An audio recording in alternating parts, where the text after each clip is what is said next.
How's this week been? It's been alright. I mean, nothing really new or out of the ordinary. Like, school starts tomorrow, so I'm a little bit nervous about that. But finally got my laptop and got that all set up. Like, got all my school stuff set up on it. Just kind of got some nerves, but like I'm just ready for it because like I've been planning for it for a couple months, so I'm just ready for it to get started.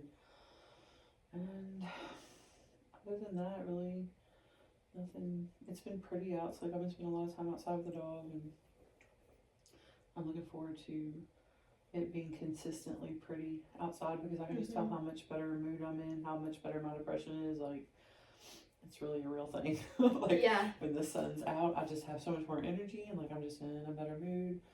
And like I'm still not sleeping really good, but I go back to the doctor because like I go every 3 months, so I go back to the doctor at the beginning of next month, and I think I'm just gonna talk to her about it then because like my sleep patterns are still really rough. So I've tried everything. Like I've had because like I sleep with my mouth open really bad. Like I'm pretty sure I have sleep apnea. So, and I always struggle with just not getting enough sleep, and like it's getting to a point now where it's like I gotta do something. So I had a friend of mine tell me about mouth tape, which is like I didn't even know that was a real thing. Well, when like, you said that, I was gonna say, have you tried it? It's definitely a real thing. Like I do okay with like I put it on, like I can fall asleep with it, but when I wake up in the middle of the night, like it gives me an anxiety attack. So like I always end up taking it off in the middle of the night. But like for the first part of like my sleep, it's helped. So I really feel like that has to be something to do with like the way I'm breathing or whatever, like during my sleep. Because I think so. I'm gonna talk to her about that, which I don't know. I know I needed to for a while, but like it's getting to the point now where I'm like I gotta do something about this. But other than that, like I really haven't journaled much still. Like I'm, as with everything in my life, I'm gung ho the first week, and then like it just kind of like piddles out. But I'm still doing the grounding. I've been using that pretty regularly. It's amazing how much that works. Good. As far as like stopping me from having all the obsessive racing thoughts, like it really does ground you. Like it brings you right back, and like so I've continued to use that a lot. My youngest son came over and like picked up those clothes that I had told you that like I had some stuff for him, and he came over and picked that stuff up, and it's like nothing had ever even happened. So I just like kind of went along with that flow, you know what I mean? And then he had a package delivered to the house yesterday, so I messaged him and told him, like, hey, you had something delivered over here. Like, I'm not real sure why it has his brother's address on it, but he's like, all right, Mama, I'll come get it. And like, it's just weird. Yeah. It's weird because he just acts like nothing has happened, and like really it was a terrible thing that like happened between us, but I don't think he's equipped to handle stuff like that or deal with it. So to him, I think, and I mean it may lend to his narcissistic nature, like he just acts like nothing happens and we're just gonna go back to normal. So but he's my son, and I'm so desperate to have some kind of connection with him. Like I guess I'll just like let it flow as long as it's not harming me or I feel like crossing any boundaries, you know what I mean? Like if he want to act like everything's fine, I guess I'll just, you know, because I do miss him and I love seeing him and I love talking to him. So really nothing, I don't know, nothing really crazy's happened. I just feel like the nerves for getting ready for school. I had bought a laptop, and then when I went to pick it up, it didn't work. Oh. Yeah, like I ordered it online from Best Buy, and then like I had to go up there and pick it up, and like I picked it up Thursday. I did some running Thursday afternoon. I got home and like it was just stuck on the frozen on the first page. So I had to take it back up there Friday, but like they refunded me my money, and then I ended up just buying the one that I should have bought to begin with. So well, it worked out. Yeah, I guess it worked out. Yeah, like God was like, you should have listened to me the first time. Yeah. I just kind of went on self-will and bought one that was on sale that I didn't know much about. But so that's been like really the only exciting thing to happen. Work is slow. Summertime is a rough time in rehab because when it's pretty outside, not a lot of people want to seek treatment, and summertime's always really slow for us, and that drives me insane because like I really like to be busy, but at least you'll have time to do school stuff. That's what my son said too. He's like, this is kind of because he works with me. He's like, this is kind of the perfect time for you to start school because I can carry 18 clients. Like we split them, so 18 apiece, and I have 7 right now. So trying to fill up a 10-hour day with like 7 clients, and like I'm like 1 a day, 2 a day. You know what I mean? Like it's just like that's a lot of and I teach group every day, so like that takes an hour, but like the rest of the time's just been kind of like twiddling my thumbs. So, but yeah, not much else really. I need to go see my dad. I've been thinking about that a lot lately. Like every now and then, God puts it on my heart. I don't know if it's guilt or just because my dad's really getting older, so that's kind of been on my mind. I need to go see him. So I may reach out and do that soon. Which that's always a whole thing too. He lives in Salem, so it's like a whole day trip. Oh, wow. You know, Yeah. so I don't know. He's been on my heart lately, which usually that's. I don't know, anytime I ever have anybody like on my heart where I keep thinking about them, like it's usually I know that I need to check or reach out. So I think I'm gonna try to do that in the next couple of weeks. We haven't really talked much about him. My dad? Yeah. I mean, I don't know, it's kind of, you know, we don't have a close relationship at all. He's been married 5 times, his wife, it's just a whole thing, you know what I mean, like, so I with him, like, I try to keep an open line of communication. I try to make an effort to go see him every now and then, just because he's my dad, you know, and I love him, like, I love him. We're not close, we don't know much about each other, because we've never really been in each other's lives much, but in the back of my mind, it's always playing, like, he's getting older and older. He's in his late 70s now, so it's like, I think I would feel bad if I didn't, you know, so... Yeah. I've been thinking about my sister a lot. Like, I don't think I've mentioned that in here. Like, I have a sister. I only have one sibling. I have a sister. Same mom and dad. And I haven't talked to her in 14 years. Like, in my active addiction, her and my mom, all 3 of us had kind of like got into a spat or whatever, and like she cut ties with us, and I've not seen her since. And like she plays on my mind a lot the older that I get. She's 6 years older than I am, so I was talking to my middle son the other day, and I said something about my sister, and he's like, I forget you even have a sister. Like, it was kind of, it's like a dagger to my heart, you know what I mean, because like he doesn't even really know her that at all, or remember her. So that probably bothers me worse, I think, with my sister than even with my dad. My sister and I were very, very close, and like I don't blame her, you know what I mean, like I can't blame her for cutting ties with me when she did. It hurts me a little bit that, like, you know, since I've been sober, I've reached out to her to make amends, and she doesn't respond or anything, which, like, I've had to learn to put acceptance on that, because it's her time, it's her decision, you know, it's not mine. But I think the older I get, it just really starts to bother me more, because she's, you know, I'll be 50 this year, and she's 6 years older than me, so she's just getting older and older, and, like, I've literally missed everything. Like, I have a niece, like, she got married, and, like, I really don't even know her, so... That definitely bothers me worse than my dad. I think my dad, like, I came to terms a long time ago that he wasn't going to be a present figure in my life. And he's never, you know, I lived with him, my mom and dad got divorced, like, my mom went wild, and I lived with my dad for 7 years, and it was just a horrible thing the whole time, you know, he was married to this woman, it was really, really bad, and, like, I think he feels guilty about that, and what little bit he's interacted with me since then, I just think has been, like, out of a sense of guilt. Like, every now and then he'll message me or some sappy shit, you know what I mean? Like, I think it's just like guilt, so I keep it cordial with him, but not a deep and meaning relationship. But anyway, it's been on my mind. I need to go see him, because usually, almost always, God puts somebody on my heart, and like I know there's like this conviction in my spirit, like I need to, you know, and that's kind of the way it's been with him lately. So I think I'll make a plan to go up and see him. Yeah.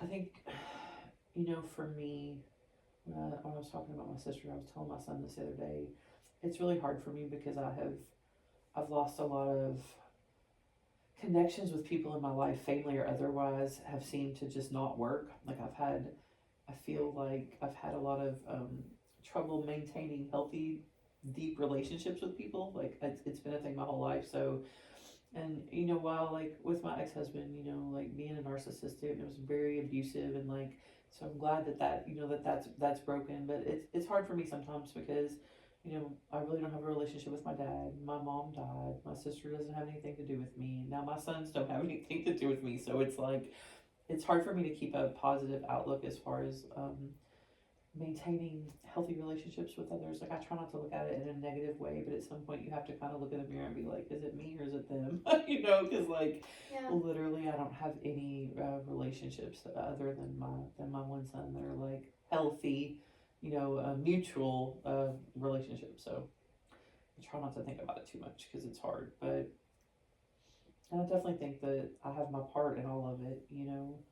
I definitely have my part in all of it. Like with my sister, like she has a right, but it's just hard. It's hard to accept that I don't really have any relationships that have lasted like long term, in my life, and it really does make me question sometimes, like what in the hell is the matter with you that everybody that you've ever really loved. But then, like on the other hand of that, then I think about you telling me like I need to think more positive and Yeah. talk more Well, I was positive about to to say, myself. like, So it's like I try not to like I don't know. I try not to dwell on it, and I'm sure that I have my part. But for the most part, I've put acceptance on all of it because I don't think I could have survived it if I didn't. But I think every now and then, like I get trapped in the self pity thing of like, why don't I have anybody? You know what I mean? yeah. But I don't know. I'm trying. I really have been trying not to be so negative. Like everybody that I work with, and like I've been telling everybody, like you got to hold me accountable whenever I start down that track. You know. But it's still really hard. That's gonna be a hard thing for me. I'll probably work on that the rest of my life and maybe not get anywhere with it. Because I just tend to have like that negative mindset when it comes to myself. So, but I have been working on it. Mm-hmm. At least now I realize when I'm doing it. Yeah. You know. Well, I was gonna say with that statement that you made with the, you know, what is wrong with me? Like I haven't been able to maintain any long-lasting relationship, whatever. Like that's obviously not a very healthy, you know, thought or belief to have, because it's not serving you. I know I struggle with that though because it's true. I think I struggle with that line between okay, this isn't healthy for you to think this, but on the other hand, it's true, you know, like it's the fact of the matter is like I don't have any long-term healthy relationships with people and I've struggled with that my whole life. I don't know if that sounds better saying it that way than but at the end of the day, maybe it is just because I'm such a realist type person, like it is what it is type stuff, you know what I mean? Like to me, and maybe it's just that that's my thought process and it's always been the way I think. Like it just doesn't even seem negative because it's the truth of the fact, you know. And I think like I don't think I'd be human if I didn't say like why is this like why has it happened this way? Like is it something that is innately wrong with me that is like is that why I'm in therapy is to figure out like why can I not maintain healthy relationships with people? Is it something that is just you know like a coincidence that all these things have happened. You know what I mean? Like I think I can't help but question it a little bit. I try not to think about it in a negative way. Like, but at the end of the day, I would be lying if I said. I think it would make anybody question themselves. Like when at the end of the day, when you end up and you realize, like, damn, I haven't been able to maintain any like long term healthy relationships with people. I mean, I guess everybody has their own stuff too. Like all of these people had their part in it as well. You know, but I don't know. Yeah.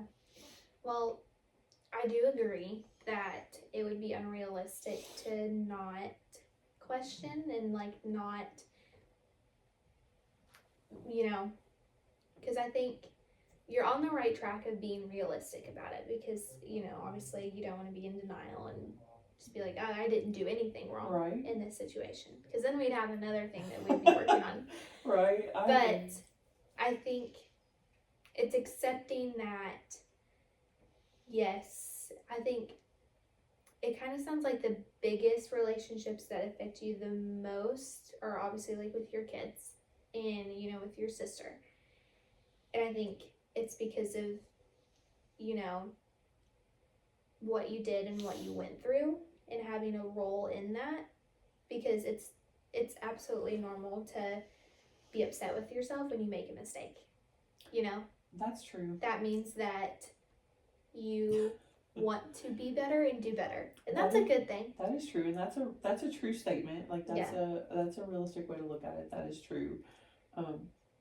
I think like for me, the acceptance part comes in having to accept that they may not see it that way, that and they don't have to see it that way. And like for me, that's kind of the more bitter pill to swallow. And I tend to have, and this is going to sound so bad, but like I tend to have this this is, you're gonna think this sounds crazy, but I tend to have this like positive view of myself as far as like I tried the hardest I could. They don't really understand the circumstances I was in. Like in what I was in, I did the best I could. I don't know if it's justifying it to myself, if that is the truth of the matter, because it is.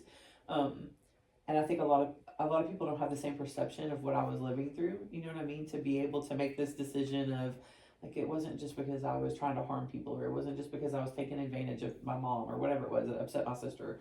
Like I really was going through one of the worst things that anybody could ever go through, and like I have this innate need to want to explain that to her. Like I wish I had the opportunity to say like you don't really understand. Like I was in a very abusive relationship, and I was very heavily, that caused me to be further and further and further like a worse addict, and then that caused me to do things that I'm ashamed of and like take advantage of my mom, and like I have this I wish I had a chance to explain that to her. I wish I had a chance to explain to my son the way things I feel, the way things like really went down in this situation that caused this rift between us, but neither one of them will communicate with me enough to even have that conversation. So it's like sometimes I view what's it, like the inferiority complex or whatever, like I think I'm worse than you and better than you all in the same thought.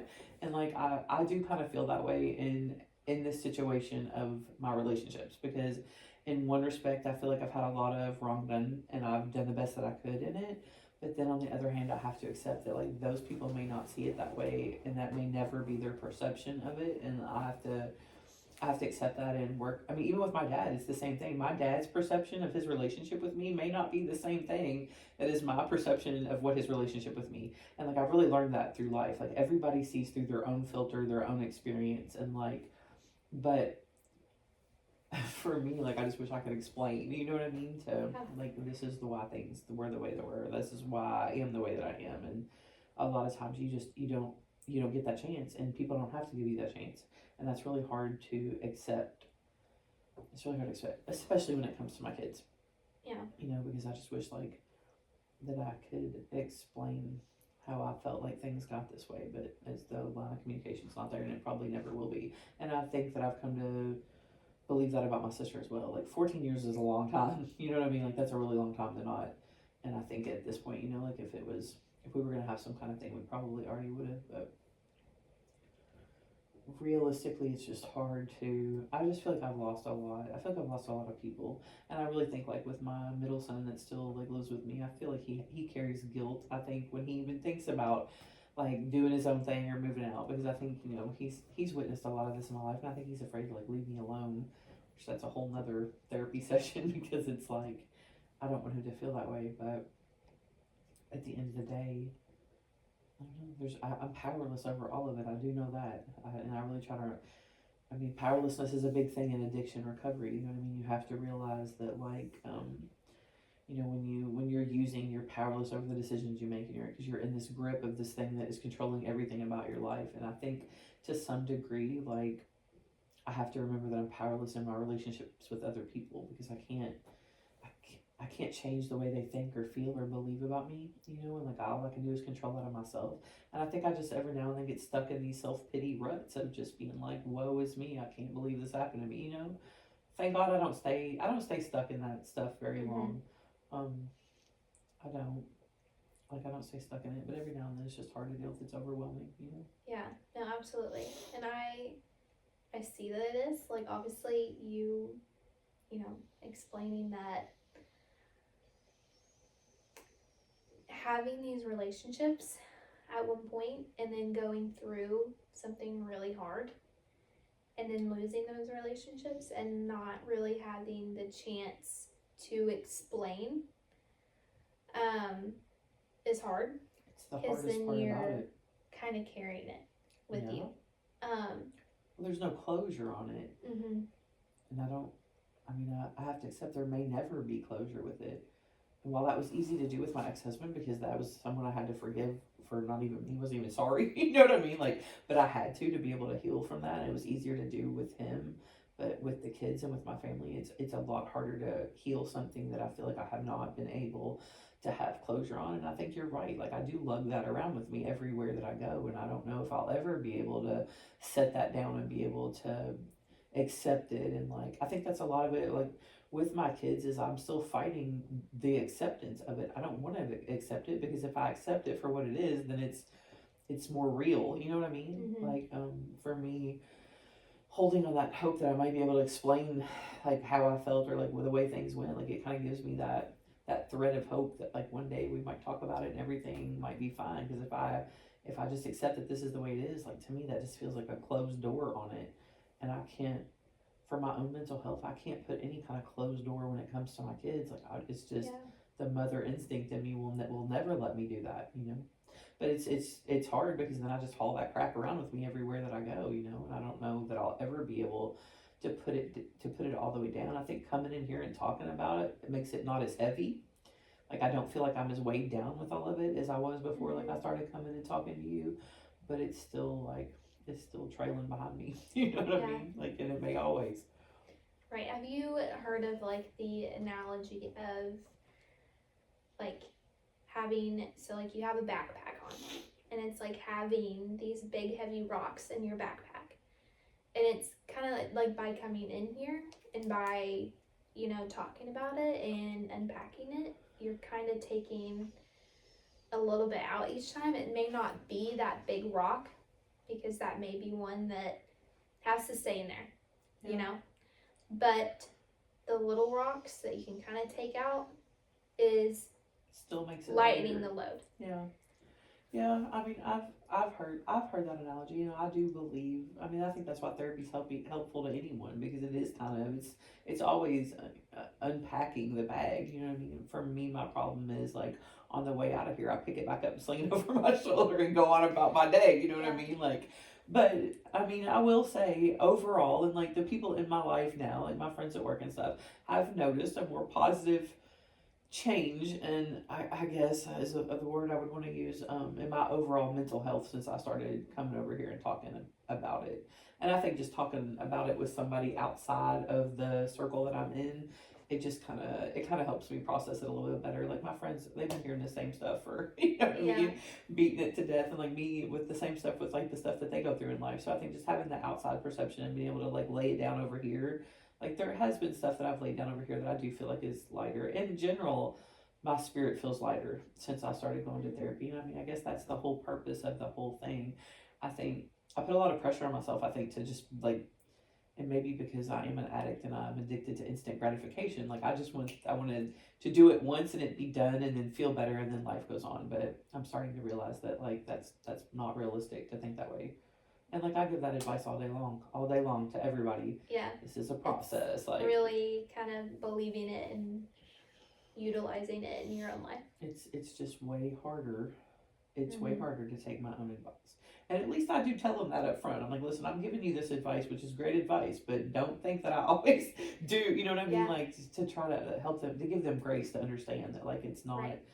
But that's way easier to give than it is to do for myself.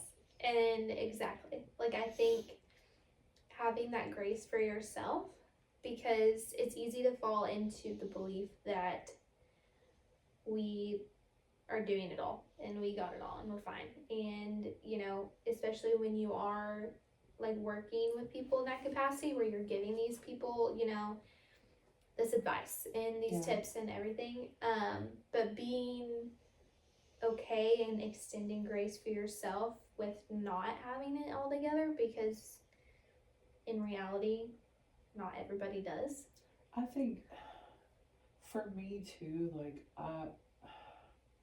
I don't know. I'm like hyper independent in a way, which has really become detrimental in my life as well. It goes, I think it's hand in hand almost with the isolation. Like I don't really want to trust anybody. It's safer for me to be in my own little bubble, which causes all of these X, Y, and Z. Like, you know what I mean? Like this is why I have trouble with my relationships, and it ripples down into this whole thing. But the hyper independence, as far as me putting the mask on and soldiering on and not asking for any help, I think that's also like just a trauma response for me. You know, I've been let down many times in my life by people I thought were going to be there to help, and like there have been times when I have reached out to ask for help and it hasn't worked out, and like that has caused me to just be just hyper independent. I think that's why I'm always so stressed and I'm always so exhausted emotionally, because I really am just trying to haul all this around by myself, and like I don't want to burden anybody, or you know what I mean. It's really, which is really hard working a 12-step program because it's all about reaching out for help, Yeah. you know, like, so for me, I think that's why it's easier for me to give the help than it is for me to ask for the help, because when I'm giving the help, there's no letdown in that. It makes me feel good when I help others, you know, and I've always been like that to a certain extent, like the giver, you know what I mean? But the giver gets tired, but I'm afraid to ask for anything in return because it always seems to like, it's always caused pain in my life. So Mm-hmm. I think that that's why I give this advice way better than I am able to take it, is because I'm there for people and I want them to believe that there are people there for them. But in my experience, it hasn't really worked out well. So it's like, Yeah. I think the isolation and that hyper independence go hand in hand. And like I have, you know, it's crazy because all the time working with all men, they're literally so chauvinistic. You know what I mean? They're always trying to open the door for me, or Miss Lisa, can I help you carry that? And I'm like, I got it. And I've had a couple guys say like, why don't you let us help? Yeah. And like it always kind of stops me in my tracks and realize like even if I'm struggling, I still try to do it on my own. You know? Yeah. So maybe that's something you can try for this next week. Is maybe whether it's one of them asking, you know, if you need help or something, but saying yes and saying instead of saying no. Right. And getting used to that, because I think it's because I know you've mentioned like you have friends that you are able to kind of talk about some stuff with. Yeah. But I think kind of doing it this way, like as simple as just saying yes when someone offers like to help you carry something or open the door or whatever. And taking the smaller steps to kind of start working towards asking for help and feeling more comfortable doing that, and not making it so like with the boundaries thing that we've talked about, you know, allowing things to come in and things to go out. But and I'm not saying like just opening up to anybody, I mean, but that's a good thing that I could slowly start to put in practice. It's way easier for me to just say yes than to actually ask someone to do something for me. yeah. So like, So that's let's start with that's that. a good idea. Yeah. And so then let's do that. Try that out. And then, you know, I want to say for the next week, try to do it at least 2 times. Say yes to 2 people. Okay. See how that goes. And then I think from there we can build it up. Okay. I mean, that's doable because they're always trying to help me. There you go. My poor guys over there, they're literally Yeah. always trying to help me, you know, so. And if you get more than 2, extra credit points. Amazing. Right. Yeah. Right. Yeah.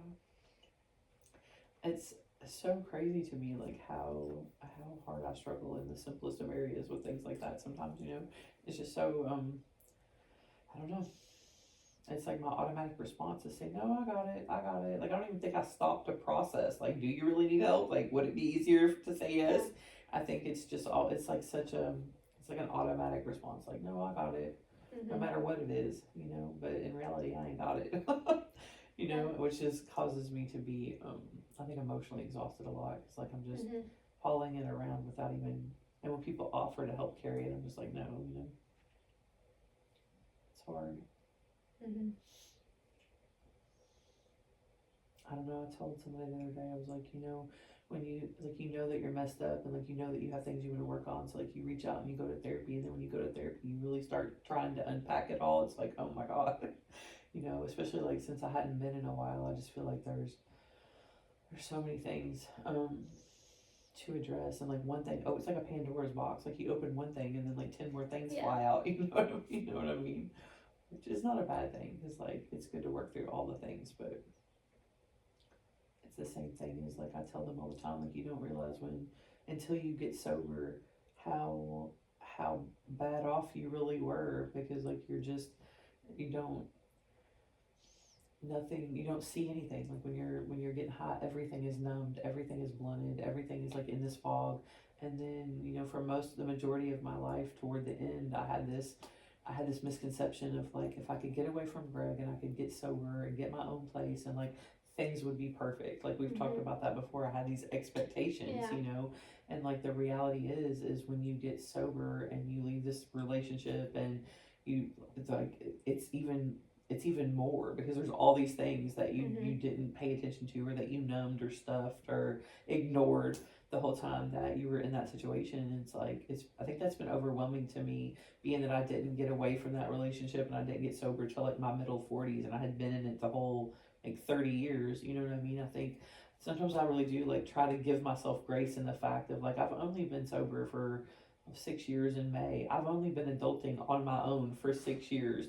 I've only been trying to deal with emotions for 6 years. You know what I mean? So Yeah. it's like, it's easier for me to stop and give myself in grace in that way and realize that, yes, I'm 50 years old. And yes, I like most people by the time they're 50 have been living life for a long time. But like literally, I have not. I just Yeah. haven't. And I think that I forget that sometimes, because in a way, once you get like a few years sober, like that's just your normal life. It's not like sober life.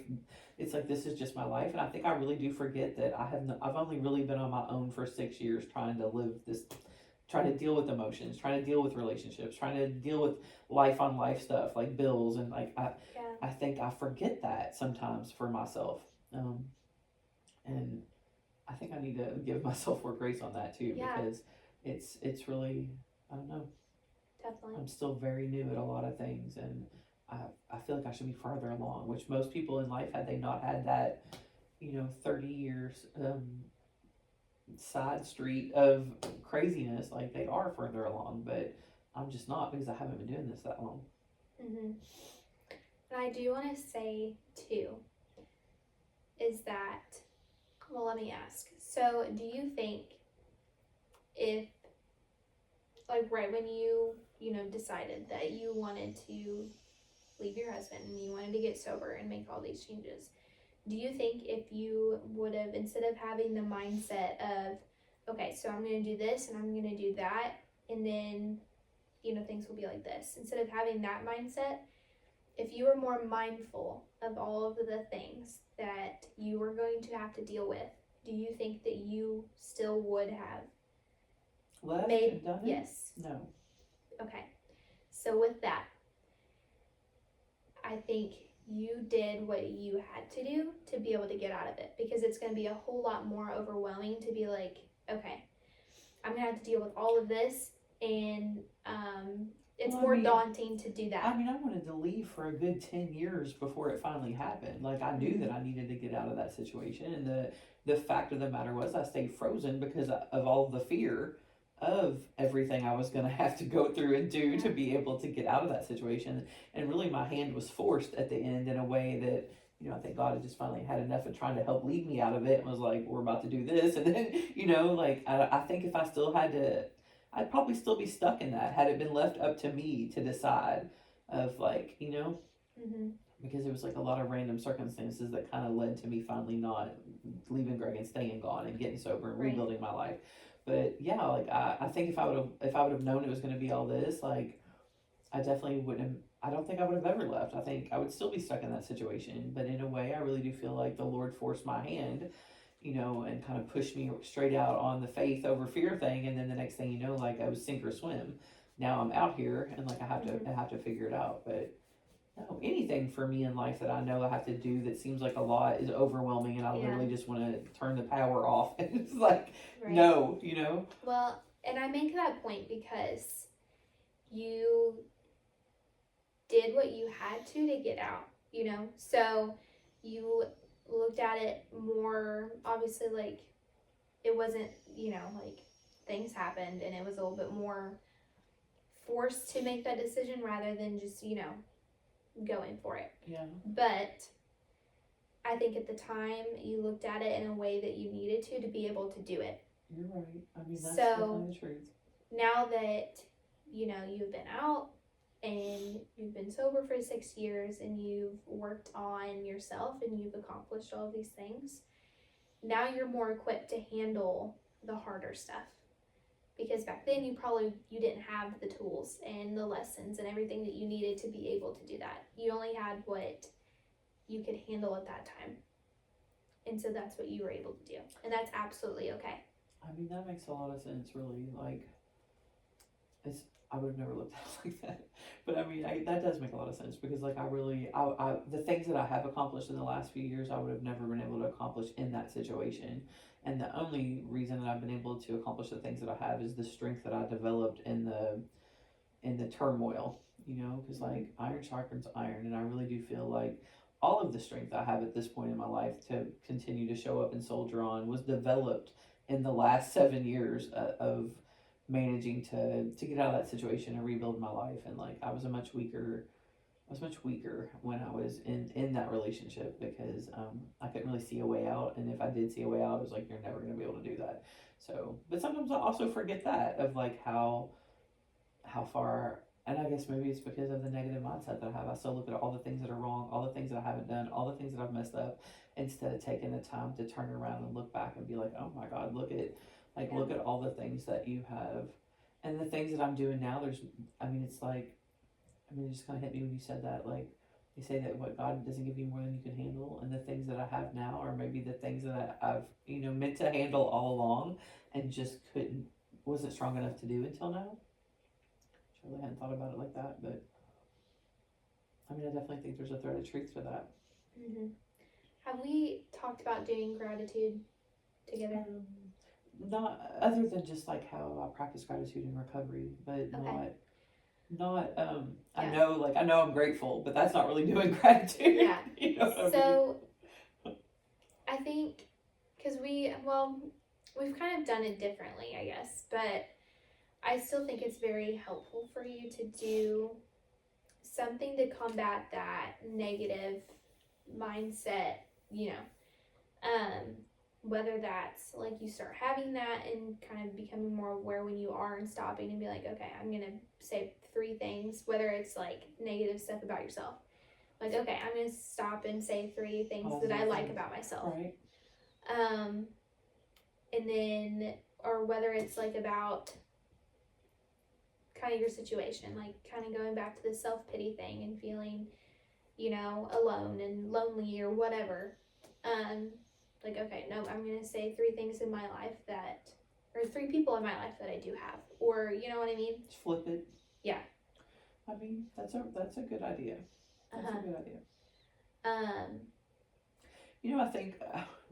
I think most of what I've gotten out of the last few weeks of therapy is I'm developing a new self-awareness that I didn't even realize that I had until like every week we give me something to kind of ponder on and to kind of start to notice about myself. And I really did not realize like how much self-awareness I did lack until I started when I do all these little things. It's like now that we've acknowledged it, I'm able to become aware of it and then take the steps to make it better. Mm-hmm. I think that's where the real coping skill tools are coming in handy for me. Whereas before, I knew coping skills, but I don't think I knew how to be self-aware enough and then to use them at the right thing.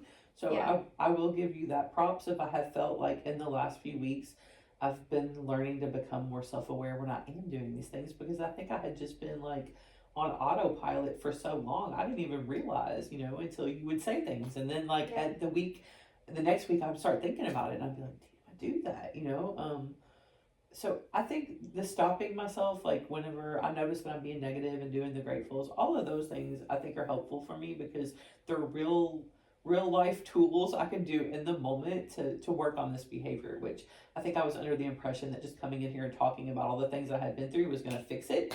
And the fact that now I'm realizing that that's not really what this is. Stuff outside. Yeah, this is not that. This is not that. That's what they say, right? So I do think that that's when I've had people over the last couple of weeks notice that I seem to be better with depression. I think at the end of the day, that's because I've actually learned some tools that I'm able to put into practice. Because what good do tools do you if they're in the toolbox and you don't know what's in there and you keep it closed? You know what I mean? So. Yeah. I think that that's a really good tip. And what's crazy is I know that, I know gratitude. We do that all the time. Yeah. You know what I mean? In recovery, but I don't think that once again, I was using it in that way. Yeah. I was like, oh, I have stuff to be grateful for. Or, yeah, I'm grateful that I have a car, I have a job. But I really don't think I was stopping myself in my tracks when I would be negative and flipping it around, which is pretty much all the coping skills that we've learned to use over the last couple of weeks that's what it's been, is noticing when I'm doing it, because I really didn't notice I was doing any of that, to notice when I'm doing it, and then just to be able to flip it around and either stop doing it or do it more positively. You know what I mean? Which has been helpful. So I will add the gratitude into the other 1,000 things that I'm trying to be self-aware about. Well, definitely don't, because I remember we set one goal, and was it about the negative self-talk, or was it more? I think we did the negative self-talk. We did just noticing when I was being negative in general, like Okay. about my life. Mm-hmm.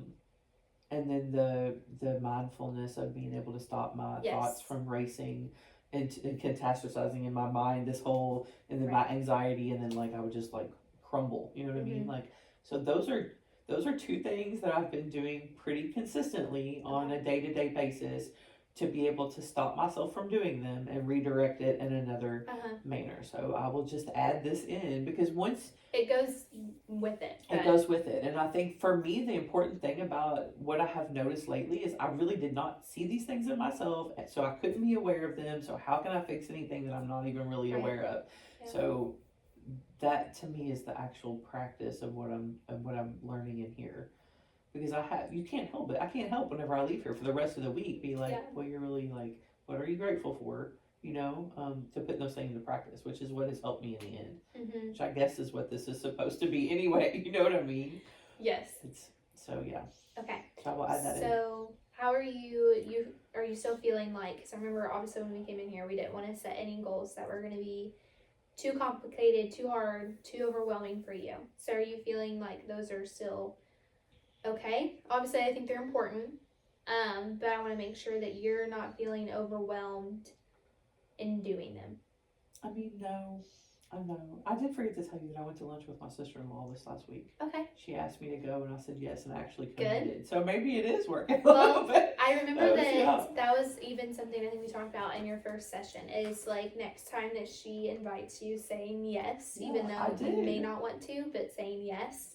I did. I really didn't even think twice about it when she asked me. Honestly, like we went to Carve, the new place downtown. She bought me lunch, and like it was great. But I don't even think I had been like realized that because I had just been telling her no so often that she kind of finally was like, "Listen, you're going, and that's all there is to it." And we had such a nice time, So Good.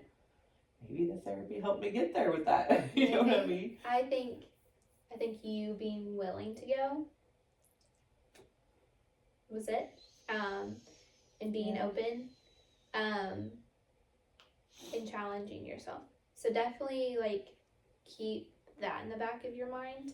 Next time, like if she reaches out, or even somebody else that you are close with, and going back to the saying yes thing instead of saying no. Right. Yeah. Allow yourself to have those connections. But going back to the goals thing, is there anything, do you want to just keep focusing on those two things? Is there anything you want to try to add? I mean, I really need to challenge myself to go to a meeting. Like I've known it like in the back of my mind. Like I really got to start working on that because A meeting for what? for AA. Oh, okay. I really have not. And to be honest, like since I'm not able to like go to church on Sunday, going to a meeting once a week is kind of the way that I fill like my spiritual cup. You know what I mean? And it's really easy. It's been really easy for me to talk myself right out of doing it because I don't want, all the reasons why I don't want to go like outside, and like it's been kind of causing me to have some like guilt over the last, because we've discussed before, like if I don't have something in my cup when I go to work, there's nothing to give out, and like meetings is kind of how I fill that up. So like I really do need to start challenging myself because the guilt I'm having from not going, knowing I needing to go, you know what I mean? It's kind of got me like it's got me. I'm constantly thinking about it. Like I've got to go. So I really do think I need to challenge myself to at least try to get to like one a week. Okay. Because really, I should be going to probably 2 or 3 a week at where I'm at with my life. Like the isolation stuff. I really should be doing more in my program. So I really do think I need to start challenging myself to at least go to one meeting a week. It's not unrealistic, and I think I've worked enough, maybe a little bit, to be able to try to make that happen. So we definitely can set that goal. Okay, so we'll set the goal of going once a week. What days are you thinking that you would try to do that? I either go on Wednesday or Friday. Those are the only 2 days that like are the decent meetings in this town. So I really need to go to the one on Wednesday because that's where I know the most people and where I get the most out of that meeting. Like I really should try to go on Wednesday. So how about you try this and see how it does? Go ahead and put it in your calendar so that you have it in there and you know it and you can see it, like, okay, I have this tomorrow. Okay. And see how that goes. I don't know if you use your calendar For everything. for everything. Okay. Yes. So I would try that. Okay. And see how it goes, because obviously Wednesday is tomorrow. Okay. Do you think you would try to go tomorrow or Yes. next? I mean, I've been thinking about it all week long. Okay. Like, and even like my son told me yesterday, he's like, "You really need to go to the Wednesday night meeting." You know, like, because he knows that I know, like, he knows I enjoy that meeting, and like, I think my son knows me pretty well, so. He's like, "You haven't been to a meeting lately." I'm like, "I know." He's like, "You need to go to the one tomorrow night." And I was like, "I know." Yeah. So yeah. Okay. So yeah, definitely put that in your calendar and see if maybe having it, because in a way, like for some people, it kind of like finalizes it in their mind, or you know, seeing it like, oh, okay, I have this, and just going. Right. Instead of just leaving it to like maybe I'll go, maybe I won't. Yeah. Yeah, So okay. see if maybe that helps. Okay. And then yeah, we'll keep working on the self-talk, see how the gratitude thing does over the week. Okay. And yeah, you can let me know next week how that goes. What are we doing next week? Yes, let me get my calendar.